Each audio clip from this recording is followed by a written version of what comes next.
chiamo Andrea e quando mi sono iscritta volevo imparare a ballare da zero salsa perché avevo provato e mi piaceva tanto e volevo imparare i passi basi e qualche figura per saper ballare in serata, diciamo. E finora ho imparato, oltre alle figure e ai passi basi della salsa e della bachata, ho imparato a rispondere ai comandi dell'altro ballerino e a lasciarmi guidare e credo di aver ottenuto abbastanza progresso. Imparare salsa e bachata, ballare in un gruppo di salsa e bachata sicuramente ha dei benefici sociali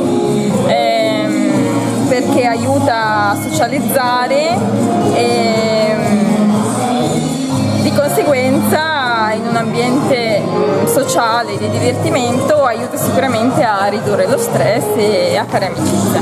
Credo che un po' di timidezza mi abbia frenata dall'iscrivermi a una scuola di ballo finora e il fatto di non conoscere già alcune persone che ballavano sicuramente mi ha frenato molto.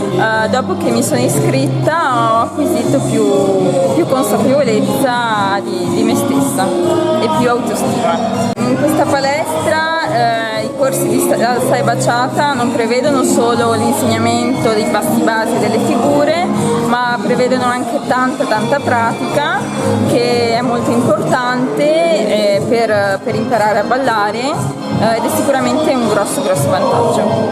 Gli insegnanti di Aquí se baila sono sicuramente molto preparati, sono dei professionisti che non solo sono competenti in quello che fanno, ma sanno trasmettere la loro passione e lo fanno in modo molto divertente, creando un ambiente leggero.